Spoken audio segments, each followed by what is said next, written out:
és meu único Senhor e Salvador.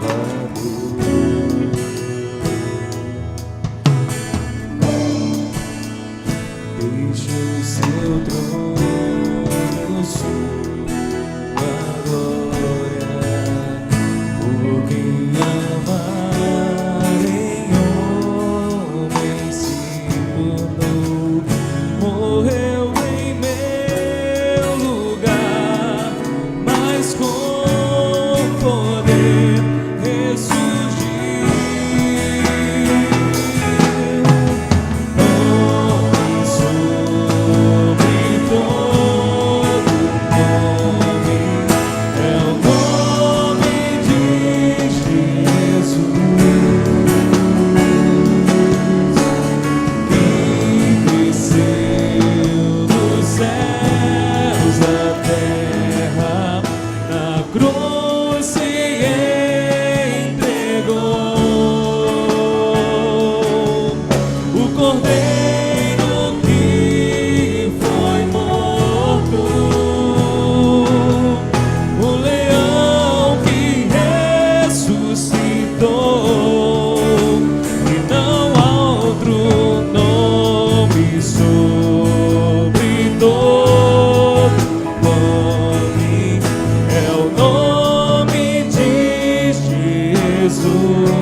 Com poder e autoridade para sempre reinará,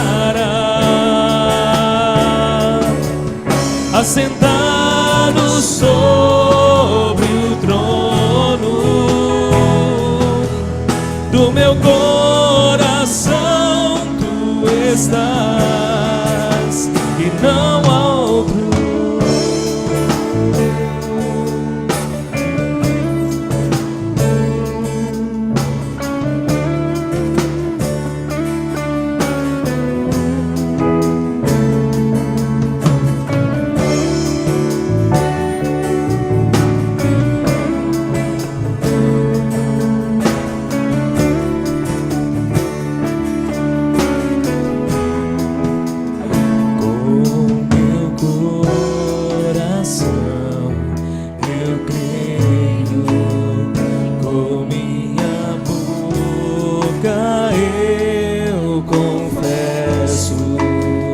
Tu és meu único Senhor e Salvador.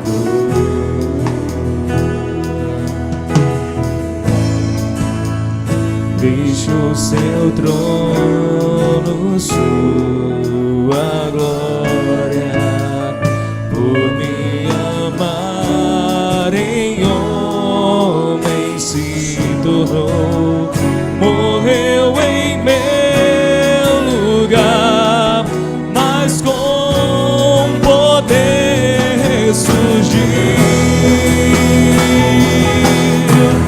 Nome sobre todo nome, é o nome de Jesus,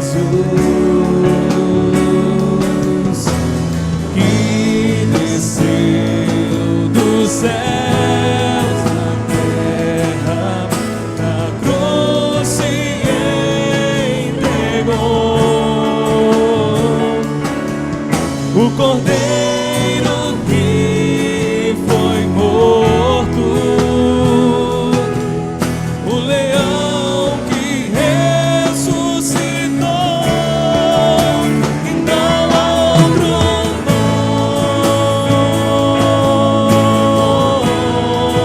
nome, é o nome de Jesus.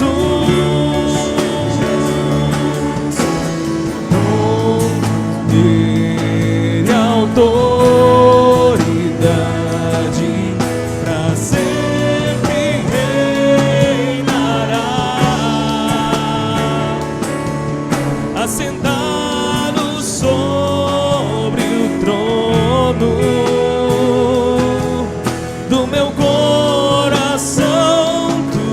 estás e não há outro.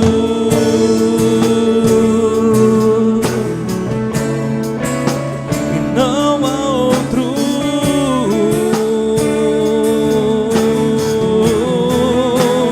Não há outro.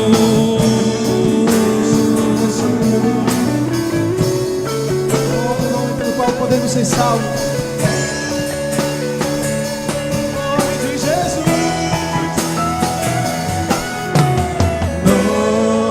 Sobre todo nome é o nome de Jesus que desceu dos céus à terra, na cruz se entregou. O Cordeiro que foi morto,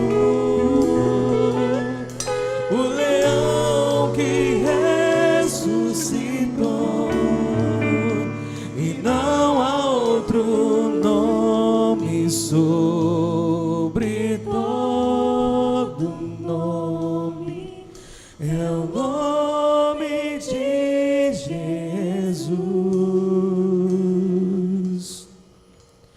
Com poder e autoridade, para sempre reinará,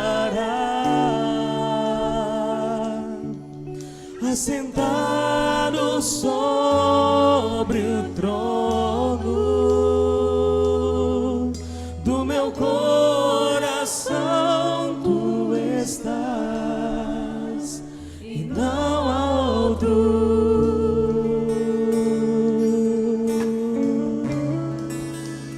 Não há outro.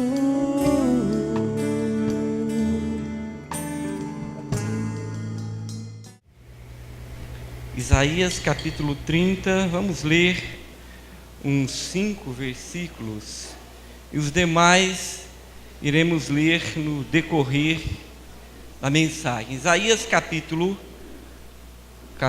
30, você pode ler aqui no Data Show também, ou encostar em alguém que tenha a Bíblia. Diz assim, a partir do verso 1: Ai dos filhos rebeldes, diz o Senhor, que tomaram conselhos, mas não de mim, que fazem aliança, mas não pelo meu espírito, para acrescentarem pecado a pecado, que se põem a caminho para descer ao Egito, sem pedirem o meu conselho, para se fortificarem com força, ou com as forças de Faraó, e para confiarem na sombra do Egito. Porquanto a força de Faraó se vos transformará em vergonha, e a confiança, a sombra do Egito, em confusão. Pois embora os seus oficiais estejam em Zoan, e os seus embaixadores cheguem a Anis, eles se envergonharão de um povo que nada lhes servirá, nem de ajuda, nem de proveito, porém de vergonha, como também de opróbrio. Feche os seus olhos, vamos orar, vamos pedir a Deus que fale conosco. Querido e amado Deus, com tanta alegria que estamos aqui nessa noite, viemos à tua casa para cultuar o teu nome, para estar mais perto de ti como família do Senhor. Senhor, viemos à tua casa porque sabemos que aqui encontramos a tua palavra, encontramos conforto, abrigo, proteção e direção. Sabemos que quando nos preparamos para vir, há tanta expectativa, Senhor. Há pessoas diversas aqui que criaram expectativa neste culto, que criaram expectativa pela palavra, que estão necessitando, carecendo nessa noite ouvir a tua voz, mas infelizmente o homem não pode saciar, o homem não pode resolver, não pode direcionar. A expectativa tem que ser exatamente e unicamente em ti. Por isso, Senhor, eu lhe peço por misericórdia, por tua graça e favor, nessa noite, tu usasses uma mula na história para falar a um profeta. Senhor, por isso nessa noite, fala ao teu povo, fala aos nossos corações, sacia a nossa fome e a nossa sede.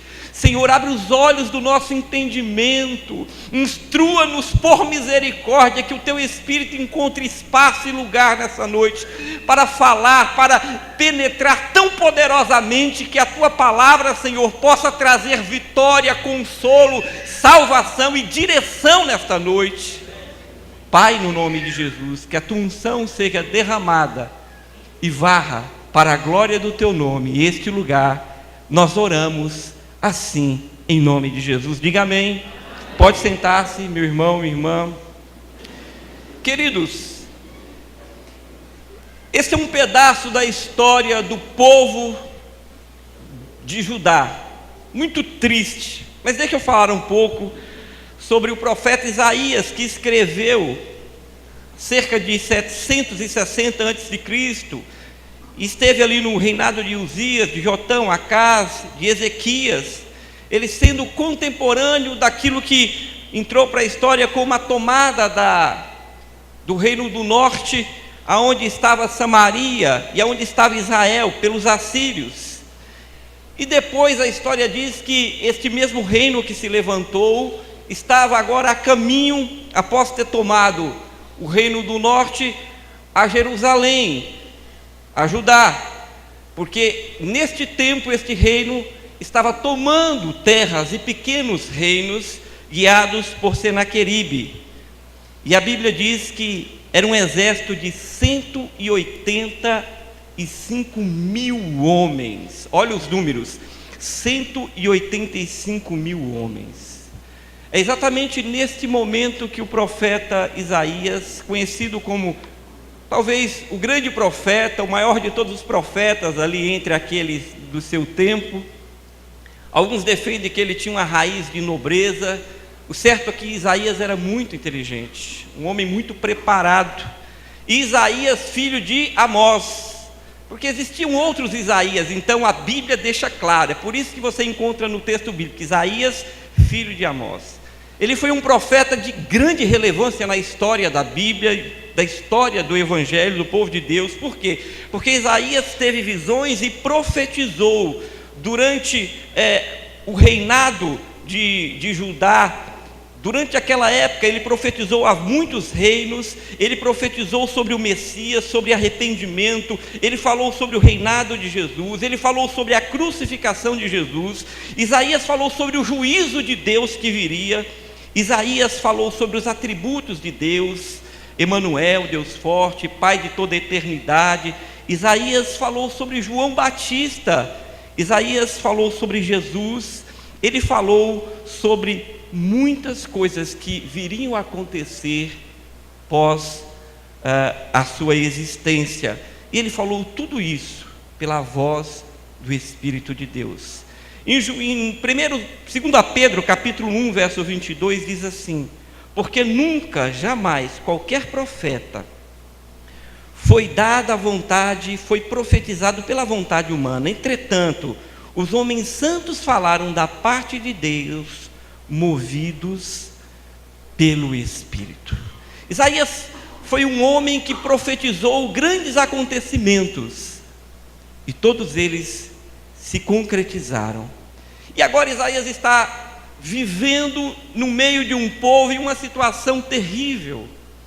O pior momento do povo de Judá estava agora no capítulo 30 sendo narrado. Era uma grande crise que aquele povo iria passar. A Síria, um reino que se levantou. Senaqueribe agora decide invadir alguns reinos. E invadiu o reino do norte. O que era o reino do norte? Após a morte de Salomão, a história bíblica diz que houve um fracasso no reinado em Israel, e 10 das tribos saíram para um lado e foram para o norte, e 2 das tribos ficaram, que são essa do capítulo 30. E essas tribos que saíram fizeram do seu acampamento o seu lugar ali em Samaria. E daí, quando nós lemos os evangelhos, e sobretudo no livro de João, o evangelho de João, nós escutamos um termo que diz assim: e os judeus não se davam com os samaritanos. Porque a história conta que o povo de Israel se misturou em Samaria. E a tribo de Judá, que ficou no Reino do Sul e que foi levada cativa por Nabucodonosor, na época por 70 anos aproximadamente, eles guardaram a palavra, guardaram a lei, conservaram, criaram as sinagogas e preservaram todo o costume dos antigos hebreus. Mas as 10 tribos do norte se espalharam.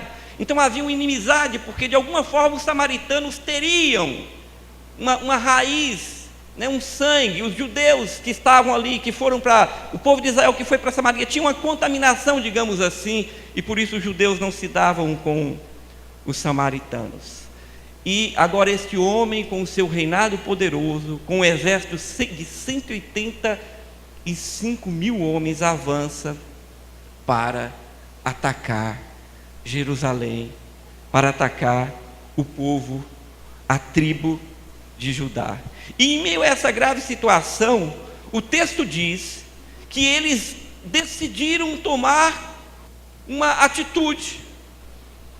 E a Bíblia diz, no texto que nós lemos, e vamos ver alguns outros, que a tribo de Judá, com medo daquela grande fúria, daquele exército imenso, eles resolveram se apoiar, pedir ajuda, começaram a pensar e decidiram se apoiar no Egito, que era um grande reino, cidades fortificadas, de muros altos, aonde provavelmente os assírios não conseguiriam, porque eles iam mais para os reinos pequenos, e eles decidem então se acolherem sobre o Egito.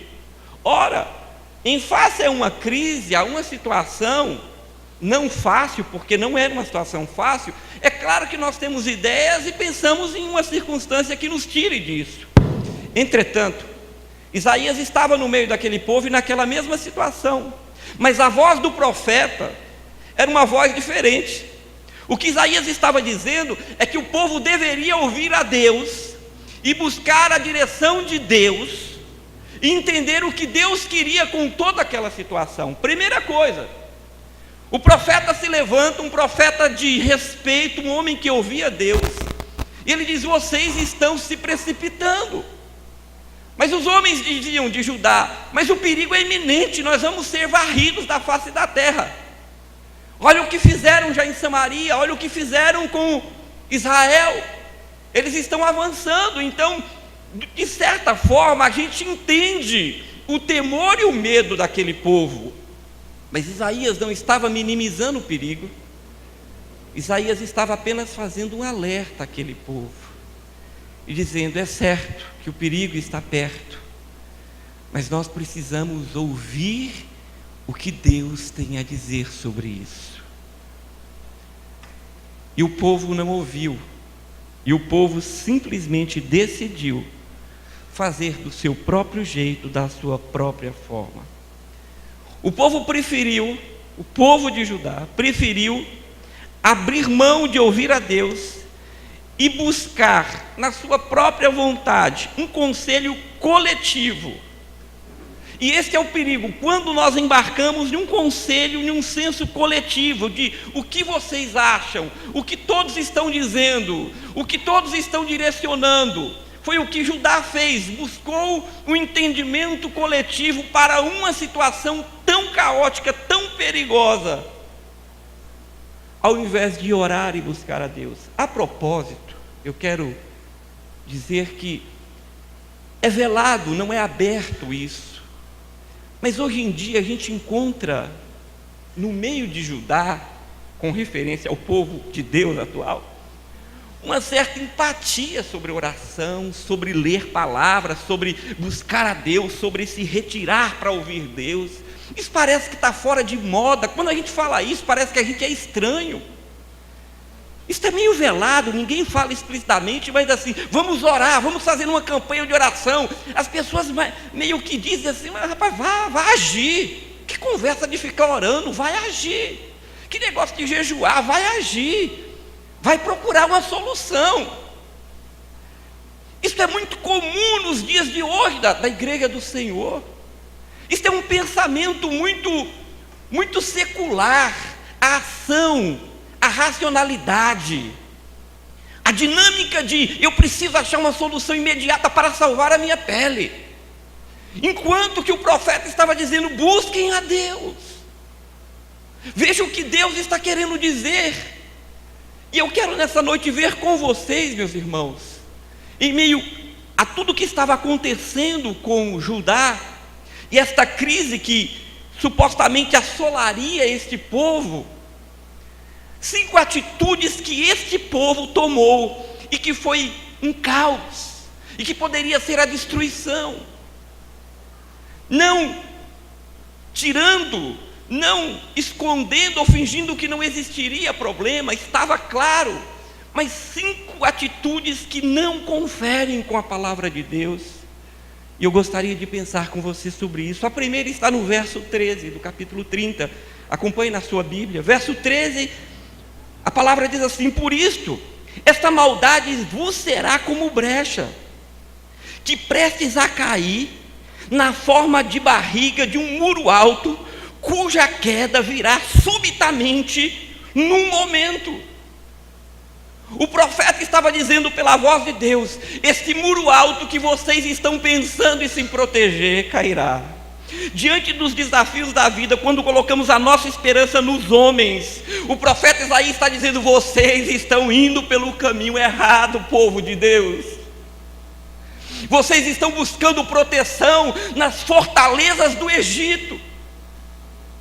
Estes muros altos vão cair.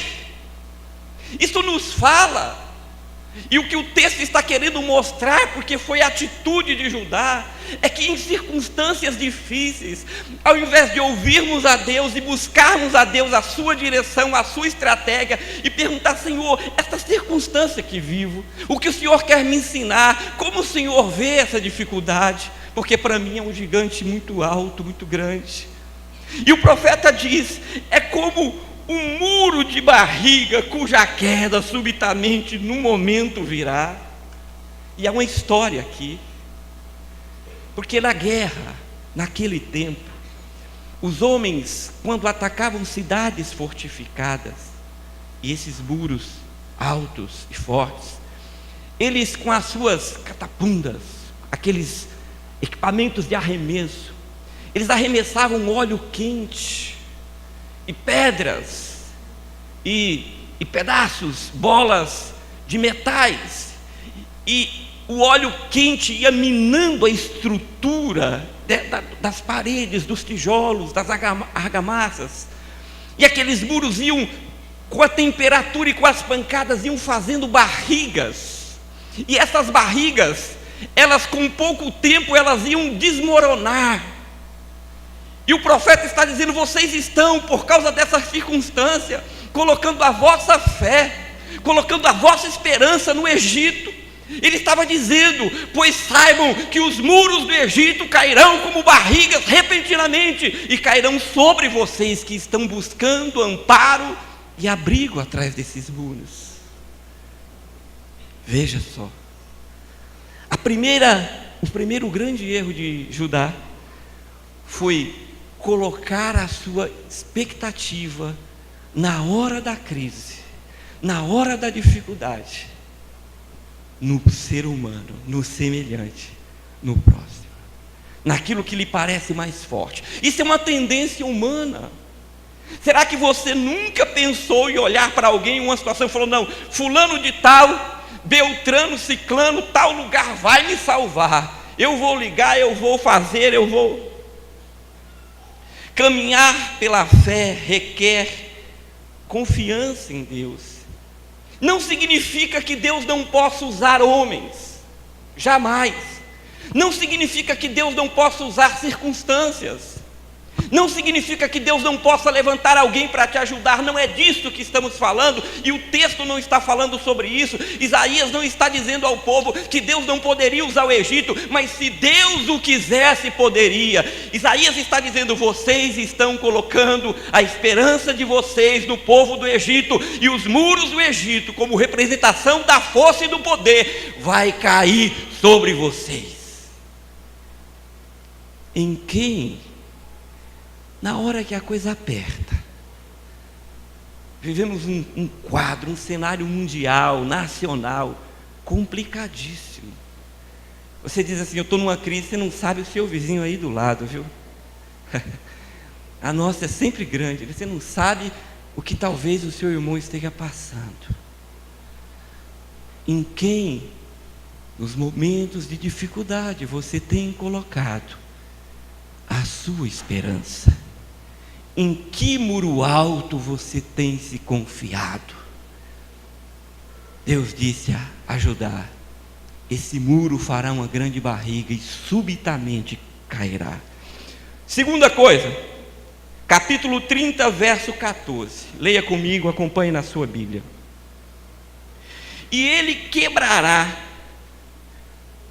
como se quebra o vaso do oleiro, despedaçando-se completamente, de modo que não se achará um pedaço de caco que sirva para tomar o fogo da lareira ou tirar água do poço.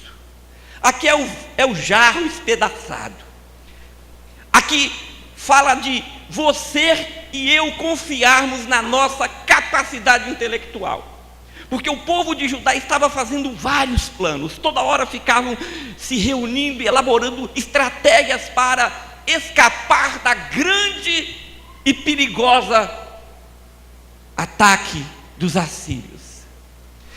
Isaías estava dizendo: preste atenção, vocês serão despedaçados de tal forma, a ruína será de tal forma, porque vocês insistem em usar a mente de vocês, a capacidade intelectual, porque eu já passei, porque eu vivi, porque eu tenho experiência. De tal forma, esse vaso será quebrado, que não sobrará desses cacos um caco que caiba, que dê para pegar uma brasa no braseiro, ou que dê para pegar um pouquinho de água num poço. Tamanha será a vossa ruína, por não confiar no meu poder. Meus irmãos, devo confiar na sabedoria de Deus e não confiar na minha inteligência. É verdade que às vezes a direção de Deus parece tão insensata, é tão miraculosa, é tão fora dos padrões humanos, que nós falamos: não dá. Um exemplo disso podemos pegar ali no livro de Josué. Tomaram uma cidade como Jericó, uma cidade fortificada. Conquistaram uma cidade que era de suma importância geograficamente para a entrada da terra do povo de Israel. Com as direções que Deus deu, com o modo militar que Deus deu, era realmente impensável. Você ia atacar o inimigo rodeando 7 vezes, por 7 dias, e por último gritar, pensar que isso te traria vitória. É verdade que às vezes o modo de Deus nos assombra e nos deixa simplesmente descrentes de que esta estratégia vai funcionar. E era dessa forma que o povo de Judá estava pensando. Era um povo que conhecia Deus. Eles estavam pensando e eles se reuniam e pegavam os cientistas da época, os doutores, e ficavam elaborando estratégias, pensando como conseguiriam escapar dos assírios de Senaqueribe. Todavia, o profeta estava dizendo: parem! Vocês estão achando que a vossa mente vos dará vitória? Confiem na direção e sabedoria de Deus, porque as vossas mentes, porque a vossa inteligência não vos tirará da tua crise. Quantas vezes nós deixamos de buscar a Deus? Um outro caso interessante é do comandante que sai atrás do profeta Naamã, porque está com lepra. E quando chega lá, o profeta nem quer atender, ele manda ele se mergulhar no Jordão, e ele fala: que negócio mais sem jeito, que direção mais sem escrúpulo, que coisa mais fora de conceito, fora de padrão, não há nenhuma base científica, não há nem como acreditar num negócio desse. Será que não é assim que nós pensamos? Será que não é por isso que nós não buscamos e não queremos ouvir o Senhor? Porque quando Deus fala, parece que o que Ele está falando é fora. Mas é claro, a Bíblia diz que Deus não pensa como o homem, não vê como o homem, que são muito mais altos que os nossos pensamentos, os pensamentos de Deus. No livro, em uma das cartas de Paulo aos Coríntios, ele diz: pois saibam que a loucura de Deus é mais sábia que a sabedoria de vocês homens. Judá não queria, e o Senhor disse: vocês serão como um vaso espedaçado, porque querem confiar na sua capacidade. Eu vou para o terceiro, verso 16, leia comigo. Antes dissestes: porém sobre cavalos ligeiros, porquanto fugireis, e sobre cavalos ligeiros cavalgareis, porquanto hão de ser ligeiros nossos opressores. Pela ameaça de um só fugirão 1000, e pela ameaça de 5 de vós, e pela ameaça de 5 vos fugirá, até que fiqueis como um mastro no cume do monte, e como estandarte sobre o outeiro. Novamente o profeta está advertindo a Judá, porque mais uma vez eles estão elaborando um plano. Se tudo der errado, nós vamos pegar os nossos cavalos e nós vamos fugir. Por que que o ser humano insiste em fazer do seu jeito na hora do aperto? Porque nós não conseguimos ouvir Deus e parar. Judá estava insistindo em marcar pontos, estratégias, e agora eles têm um plano C. Se tudo der errado, nós pegamos os cavalos e fugimos para o Egito, e eles não nos alcançarão. Mas o profeta está dizendo: olha o que vai acontecer com vocês.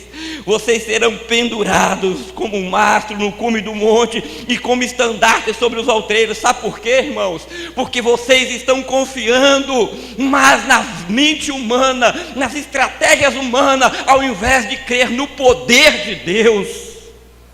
Eu quero dizer uma coisa para a igreja: longe de ser, e não que tenha nada contra, mas dessa liturgia pentecostal, longe disso, mas eu quero dizer uma coisa para os irmãos: o Deus que ressuscitou Lázaro lá há mais de 2000 anos atrás está aqui e ainda ressuscita. O Deus que curou leprosos lá 2000 anos atrás, hoje ainda cura câncer. O Deus que falou lá ainda fala hoje no meio do povo do Senhor. Não podemos descrer. A igreja precisa acordar e sair dessa ciência, desse secularismo que nos impõe uma mente racional. Estratégias. O salmista diz assim: muitos confiam em carros, outros em cavalos, eu porém confiarei em nosso Deus. A igreja parece que tem medo de ver o poder de Deus se manifestar. Judá não queria ver o poder de Deus se manifestar. O profeta disse: esta estratégia vai fracassar também. Vocês precisam ver o poder de Deus agir. Para isso é preciso buscar o Senhor. Amém, igreja? Eu gosto da vida de Davi. A história de Davi é interessante. Há um trecho na palavra de Deus em 1 Samuel, quando os filisteus se levantam contra Israel. Há um cenário ali muito interessante. Saul como rei, o exército todo preparado, enfileirado, acampado. Do outro lado da colina, os filisteus, e não só os filisteus, um gigante chamado Golias, que todos conhecem na história, bem armado, um homem, a Bíblia diz que um homem de grande estatura, que todos temiam. Sinal do fracasso humano. Todas as vezes que há prêmio e recompensa para uma batalha, é porque a coisa está feia. Já havia um sinal ali de fracasso daquele reino. Havia uma recompensa para quem fosse lutar com o filisteu. Perceba, hoje em dia, quando os terroristas não são encontrados, pessoas são de dificuldade de se achar, o que os governos fazem? Dão uma recompensa, sinal de que a coisa está feia. E aí Davi vai àquele acampamento levar comida para os irmãos. E chegando lá, Ele começa a ver aquele fuzuar, aquela conversa, e fala, e um grita, e ele falou: o que está acontecendo? Você não sabe, rapaz? Olha aquele pessoal ali, os filisteus, e o gigante Golias, ninguém tem que encare, que consiga vencê-lo, e ele desafiou o exército de Israel. E Davi fica indignado com aquela situação, e falou: como é? Ele está afrontando o exército do Deus vivo. Davi já estava vendo numa outra perspectiva, mas Davi não era este Judá cabisbaixo, apático na fé. Davi não era o exército de Saul, cabisbaixo e apático, confiado em armas. Davi estava no campo, pastoreando as ovelhas do seu pai. Davi passava as noites em oração e em vigília, olhando para o céu, contemplando a glória de Deus, vendo o poder de Deus. Davi não estava com a sua mente contaminada. E Davi chega e fala: não, mas não pode ser assim. Ele não está afrontando o rei, ele não está afrontando o exército do rei, ele está afrontando o exército do Deus vivo. Eu vou. Falou: rapaz, peraí, calma, você está empolgado. Pastor, você está empolgado, baixa a bola. Davi, calma, você é muito novo, você está se empolgou. Não, eu vou. E insistiu até que chegou aos ouvidos do rei. Então leva esse rapaz ao rei. E indo ao rei, o rei falou: é você que está falando aí no arraial que quer enfrentar Golias? Você tem ideia? Olhou para ele e falou: você? Falou: sou eu, rei, eu vou. Esse incircunciso, ele está afrontando a Deus. Falou: mas você não tem condições. Aí Davi conta uma história humana, uma história teoricamente aos olhos de Saul, rei, uma história de estratégia humana. E fala: não, mas esse teu servo já derrotou um leão e um urso. Ele falou: opa! O rei fala: você já destruiu um leão e um urso desse tamanhozinho? Então há uma possibilidade. Aí o rei fala: agora toma a minha armadura pessoal e vai e destrói. O capítulo que lemos aqui, o verso 16, fala de trocarmos o poder de Deus por estratégias humanas. Davi veste aquilo e não consegue sair do lugar. Davi fala: não vou andar assim, tira isso de mim, eu vou sozinho. Deixa eu te dizer uma coisa: no tempo da dor, no tempo da desesperança, no tempo onde tudo e todas as coisas parecem estar dando errado e não há solução, quando os assírios estão vindo, quando Senaqueribe está dizendo, como ele mandou o recado: eu vou destruí-los e eu quero ver que esse Deus que vocês servem há de salvá-los, afrontou exatamente o Deus de Israel. Davi falou: pode tirar, porque não é essa armadura que vai derrubar aquele gigante, é uma pedra que Deus vai pôr a mão e ele vai cair, porque Deus é Deus, e mais vale uma pedra pequenininha na mão do Senhor do que um monte de estratégias humanas para tirar você dessa crise que você vive. Mas vale ver o poder de Deus, meu irmão, se manifestar, mas vale a glória de Deus descendo, tocando homens, fazendo milagres, do que armaduras humanas. A igreja precisa crer e dizer: Deus, Tu és Deus dos impossíveis, Tu és Deus de sinais, Tu és Deus de maravilha. A história termina dizendo que Deus teve misericórdia do seu povo Judá e deu vitória. Deus fala a Ezequias e diz a Ezequias que a vitória viria. E você sabe, o texto bíblico diz que um anjo do Senhor passou no acampamento dos assírios e 185 mil homens foram varridos, diz o texto bíblico. Só que há uma coisa aqui que eu quero falar para vocês, que não está escrito na Bíblia. O texto diz que um anjo do Senhor foi lá, mas não diz o que fez. Há alguns anos a ciência tem avançado muito, e os arqueólogos, aqueles homens que buscam e que procuram documentos que, do meu ponto de vista, servem apenas para que o mundo saiba que tudo que a Bíblia diz é verdade. Esses documentos reforçam toda a palavra de Deus. Acharam agora, em um tempo recente, arquivos do rei Senaqueribe, escritos de Senaqueribe. Pode pesquisar isso. Escritos do rei Senaqueribe. E sabe o que estava escrito lá, irmãos? Não está aqui na Bíblia, mas isso está na história. Só procurar. Que naquele acampamento houve uma invasão de ratos, milhares e milhares e milhares. Devastaram a comida daquele exército, roeram as suas roupas, as suas cordas, as suas armas. Houve uma peste generalizada e foram dizimados fora os que fugiram. Quando Deus quer trazer a solução para a sua vida, não é cavalo, não é a sua mente, não é o seu jeito, é o jeito estranho de Deus fazer. O fato é que Deus faz. A Bíblia diz que um anjo foi. Eu vou para o quarto, penúltimo, verso 6, parte B. Levam nas costas de jumentinhos as suas riquezas, e sobre as suas corcundas dos seus camelos os seus tesouros. Há um povo que de nada lhes aproveitará, pois o povo do Egito não os ajudará e será em vão, para nada servirá, diz o texto bíblico.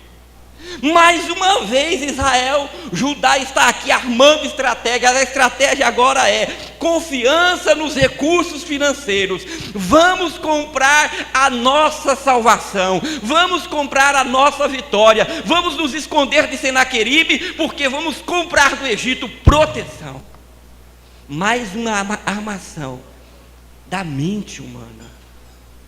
Nós nos perdemos em meio à crise. Quantas crises você já passou? Olha, eu já passei algumas no ministério, fora dele. Há 2 anos atrás sofri uma crise terrível. Às vezes é difícil. Há o senso comum que começa a dizer: muda, sai, vai, volta. Você fica aqui às vezes perdido. Qual é a solução? Começa a aparecer ideias. É buscar a Deus. Eu estou na forca, busque a Deus. Eu estou na forca, ore a Deus. Eu estou na forca, fale com Deus. Eu estou na forca, diga a Deus. Agora, eles queriam comprar o Egito, mas acontece que eles ficariam mais pobres, porque o texto está dizendo que vocês, com esses tesouros, com tudo isso será em vão. Vocês vão ficar mais pobres que eras e ainda vão ser derrotados. Isso se chama corrupção, suborno. Isso fala de confiança no dinheiro, confiança nas suas próprias finanças. Você acha que você está numa crise, você acha que dinheiro vai salvar você, que economias vão salvar você? Não salvou os Estados Unidos de serem atacadas em 11 de setembro, quando a América anunciava um dia antes um escudo intransponível, que se uma mosca entrasse no espaço aéreo americano, os radares falariam, e no dia seguinte 2 aviões derrubam o centro do poder do mundo. Ora, dinheiro não salva a sua vida. Comprar a proteção não vai te livrar da mão de Senaqueribe. Só Deus livra a minha e a sua vida. Diga glória a Deus. O jeito de Deus é o jeito certo. Deus vai te abençoar do jeito dele. Como vai ser? Vai cair do céu? Não sei. Vai levantar o irmão? Não sei. Eu não sei. Você não sabe, mas eu sei te dizer que o jeito de Deus é o jeito certo. E o jeito do homem não funciona. E brincando, você vai dar o ouro para o inimigo. E brincando e parafraseando esse texto do verso 6, foram os camelos, foram os tesouros e ficou burro. Os camelos foram, o ouro foi, a riqueza foi, e ficou burro. Burro no sentido de, é burrice querer comprar a sua salvação, o seu livramento, porque é Deus que vai te livrar. Eu vou finalizar, capítulo 30, verso 8, leia comigo, o 5º e último ponto, diz assim: Vai pois agora, escreve isso numa tábua perante eles e registra num livro, para que fiquem como testemunho para o tempo vindouro e para sempre. Verso 9: pois este povo rebelde, filhos de mentirosos, filhos que não querem ouvir a lei do Senhor, que dizem aos videntes, não vejais, e aos profetas, não profetizem para nós o que é reto, dize-nos coisas aprazíveis e profetiza-nos ilusões. O que Judá queria, olha só o que o texto está dizendo, o que Judá queria era ilusão. O povo de Judá, eles estavam dizendo: fiquem quietos, não venha com esse negócio de Bíblia certinha, não, ao pé da letra. Olha, pastor Alan, não venha pregar livro de João aqui e dizer tudo certinho, porque isso machuca, isso dói, isso não vai dar certo. Pastor, por favor, ora aí a Deus e traz uma revelação boa para a minha vida. O texto está dizendo isso, o profeta está dizendo da parte do Senhor para Judá: vocês negaram a minha lei, vocês fugiram da minha direção, vocês estão dizendo aos profetas que não falem o que é reto, não digam o caminho certo, vocês estão procurando palavras de ocasião, profetas de ocasião, vocês querem aconselhamento segundo o conceito de fé que caiba dentro da sua cabeça, do seu entendimento. Deus estava dizendo: isto não é religião, isto não é fé em mim. Não tente construir uma religião segundo o seu senso. Havia muita gente orando e buscando a Deus ali em Judá, chorando por livramento, mas o que eles queriam, na verdade, quando a palavra profética chegava, era uma palavra segundo o que coubesse na ideia, no conforto dos seus ideais. E Deus pode dizer: não será assim, mas eles não queriam, porque a voz de Deus nem sempre vai falar do jeito que eu e você queremos. No verso 1, acompanha aí, diz assim: ai dos filhos rebeldes, diz o Senhor, que tomam conselhos, mas não de mim, que fazem aliança, mas não pelo meu espírito, para acrescentarem pecado a pecado, erro sobre erro, caos sobre caos. Que religião é essa? Irmãos, que fé é essa que vai nos tirar de uma crise? No conceito humano, que religião é essa que você está servindo, que Judá servia?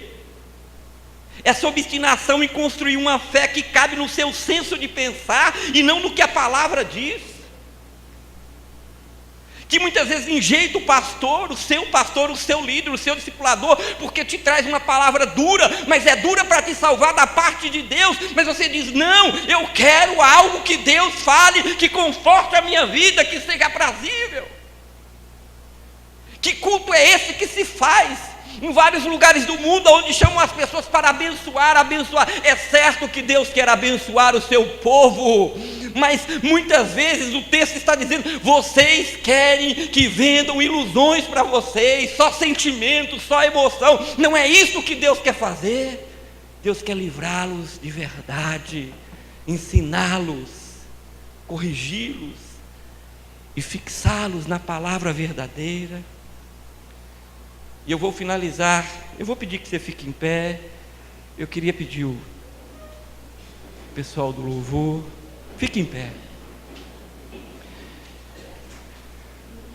Mas então qual é o jeito? O texto fala qual é o jeito. O jeito é parar de querer salvar a sua própria vida com as suas metodologias e buscar o plano de Deus para a sua vida. Esse é o jeito. Este é o jeito. Escute o que eu vou falar. Olhe para mim. Na entrega está a minha e a sua salvação. Eu vou repetir. Na entrega está a minha e a sua salvação. Mais uma vez. na entrega está a minha e a sua salvação. Capítulo 30, verso 15. O Senhor disse ao seu povo: pois assim diz o Senhor Deus, o Santo de Israel, voltando e descansando, sereis salvos. Aleluia. Deus manda o profeta entregar o último recado, o último aviso, e diz: assim diz o Senhor, o Deus verdadeiro de Israel, o Santo de Israel, voltando e descansando sereis salvos. No sossego e na confiança será a vossa força. Judá precisava fazer uma única coisa: entregar. Eu e você precisamos nessa noite, noite de ceia. O pastor Alain vai estar conduzindo a ceia daqui a alguns instantes. Nós precisamos fazer uma coisa. Eu não sei da sua história, você não sabe da minha. A minha não tem sido fácil não, mas Deus tem feito milagres. Deus tem agido. Em tanta turbulência e vozes que eu tenho ouvido, de pessoas que querendo ajudar, mas muitas vezes não é a voz de Deus. Deus tem agido, mas Ele está dizendo a mim e a você nessa noite: volta e descansa, e sereis salvos. Deus está dizendo: sossega, e haverá confiança, e haverá renovação de força. Feche os seus olhos. Talvez você precise, talvez Senaqueribe esteja bem pertinho de chegar, talvez seja impossível aos olhos humanos, e talvez você tenha vindo nessa noite, nesse lugar, e você foi trago por Deus, cansado, exaurido, sem esperança, ninguém sabe, desanimado com a igreja, com o Senhor, com o seu pastor, com sua vida, com o seu casamento, com tudo que lhe rodeia. Falou: ninguém liga, ninguém sabe, não há mais solução para mim. Eu já tentei comprar, eu já armei todo. Talvez você tenha feito tudo o que fosse possível e nada te levou a ter alívio. Deus te diz nessa noite: sossega, descansa, entrega, porque nesta entrega você verá o meu poder. Deus te diz: você é igreja, e igreja não pensa como o mundo, igreja não luta como o mundo. Deus te diz: igreja vê a glória de Deus se manifestando, igreja vê milagres vindo dos céus, o impossível acontecerá, porque isso aqui é a igreja do Senhor. Enquanto os irmãos cantam a canção, entrega ao Senhor, entrega a sua vida. Você que visita esta igreja nessa noite, cansado, desesperado, entrega. Eu quero te convidar: entrega a tua vida para Jesus hoje, confessa a Ele como seu Senhor e Salvador. Eu te desafio a ver a glória de Deus se manifestar. Se Ele não fizer, ninguém faz mais. Para de lutar com suas armas. E você, Judá, entrega diante do Senhor.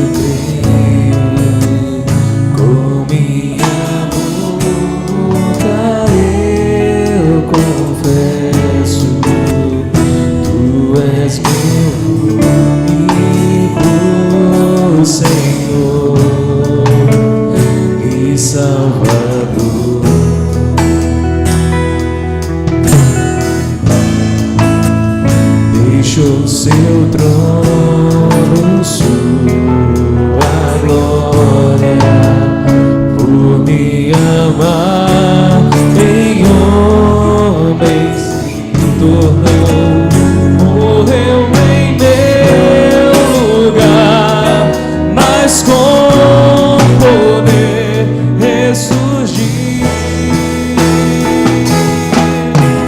Nome sobre todo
nessa noite alguém nesse lugar que veio aqui, que está cansado, que diz: eu não aguento mais, Deus falou meu coração, e eu quero receber Jesus Cristo como meu Senhor e Salvador, eu quero ver o poder de Deus na minha vida, eu quero que você levante a sua mão, tenha uma atitude de fé. Se você nunca fez isso, se há alguém que nessa noite gostaria, eu quero que você faça um sinal com a sua mão: eu quero orar com você. Alguém nessa noite que gostaria de dizer: eu quero receber esse Deus no meu coração como meu Senhor e Salvador, levante a sua mão. Alguém nesse auditório, não perca a oportunidade, não tenha vergonha, abra o seu coração e deixe Jesus entrar. Levante a sua mão corajosamente se há alguém nesse lugar que gostaria de entregar a sua vida para Jesus. Eu não vou insistir muito mais. Se há alguém, levante a sua mão, eu vou orar por você e Deus fará algo tremendo em sua vida. Há alguém? Amém. Então nós vamos orar agora e colocar diante de Deus, descansando as nossas vidas. Feche os seus olhos. Senhor, obrigado. O Deus de Israel, o Deus que era, que é e o Deus que há de vir. Senhor, nós entregamos nossas vidas, sossegamos a nossa alma no teu altar nessa noite, num dia de ceia, na tua casa, para dizer: Senhor, eis aqui tudo que estamos vivendo. Descobrimos e entendemos que o descanso e o sossego, o entregar, fará com que a glória do Senhor se manifeste em forma da sua vontade sobre as nossas vidas. Pai, aplica a tua palavra no coração do teu povo, para a glória do teu nome. Leva o teu povo à vitória, com sinais e maravilhas nesses dias no meio da tua igreja. Nós oramos e te damos a glória e a honra em nome de Jesus. Diga amém.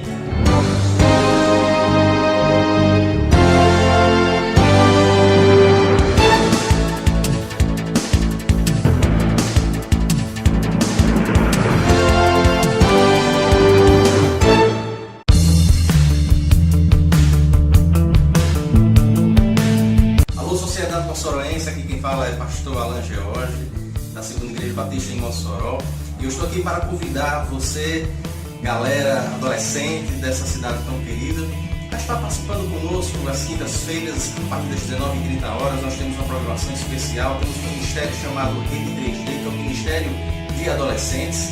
Rede 3D é uma rede em que a letra D significa exatamente decidir, divergir, dedicar. Dedicar-se a quem? Ao Senhor Jesus. Então, é um trabalho em que está voltado para o público entre os 12 aos 17 anos, então a turma adolescente, em que numa linguagem bem contextualizada para ele, nós vamos estar falando da palavra de Deus, do amor de Deus, do amor de Cristo Jesus para a sua vida. Venha estar conosco. Será um prazer recebê-los aqui e que Deus abençoe a sua vida. Esperamos por você. Venha fazer parte dessa rede, todas as quintas-feiras às 19h30, na Segunda Igreja Batista em Mossoró.